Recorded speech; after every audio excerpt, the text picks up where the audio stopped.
பூங்காற்று திரும்புமா அடுத்த வர எபிசோடில் பார்த்தீங்க அப்படின்னா, இந்த மாதிரி குமரன் வந்து ஆனந்தி கிட்ட வந்து லெட்டர் கொடுக்கலாம் அப்படின்னு சொல்லி வெயிட் பண்ணியிருக்கான். அந்த நேரத்தில் கரெக்டாக ரொம்ப நாளாக ஆனந்தியை வந்து ஒருத்தன் ஃபாலோ பண்ணுவான். அவன் வந்து பார்த்தீங்க அப்படின்னா, அந்த பையன் வந்து ஆனந்தி கிட்ட லெட்டரை வந்து கொடுக்குறாங்க. அப்போ கொடுக்கும்போது ஆனந்தி வந்து பார்த்தீங்க அப்படின்னா, ரொம்பவே கோவத்தில் வந்து வீரபத்ரன் மேலே தான் எல்லா ஆம்பளையும் தப்பாக இருப்பாங்க அப்படிங்கிற எண்ணத்தோட அவர் வந்து ஓங்கி ஒரு அறை அரைஞ்சிருவாங்க.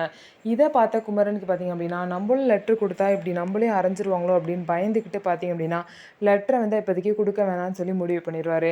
அதுக்கப்புறம் ஆனந்தி வந்து ஒர்க்குக்கு போயிடுவாங்க. அங்கே போயிட்டு ஆனந்தியை கூட ஒர்க் பண்ணுற அவங்க ஃப்ரெண்டு பார்த்தீங்க அப்படின்னா, ஆனந்தி கிட்ட ஏன் இவ்வளோ கோவமாக இருக்குது அப்படின்னு சொல்லிட்டு கேட்பாங்க. இல்லை, இந்த மாதிரி லெட்டர் கொடுத்தாங்க, நான் அரைஞ்சிட்டேன் அப்படின்னு சொல்லிட்டு சொல்கிறாங்க.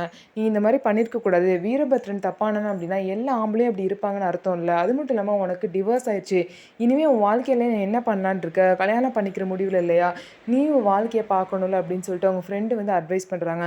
ஸோ இதனால கண்டிப்பாக ஆனந்தியோட மனசு மாறதான் போகுது. அது மட்டும் இல்லாமல் குமரனை தான் ஆனந்தி வந்து கண்டிப்பாக ஏற்றுக்க போகிறாங்க. ஸோ குமரனும் ஆனந்தியும் ஜோடியாக வர மாதிரி தான் இனிமேல் வரப்போகிற எபிசோட் வரும். ஸோ நம்ம வீடியோ உங்களுக்கு பிடிச்சிருந்தா நம்ம வீடியோவை லைக் பண்ணிக்கோங்க. மறக்காமல் நம்மளோட சேனலை சப்ஸ்கிரைப் அண்ட் ஹைப் பண்ணிவிட்டு பாருங்கள்.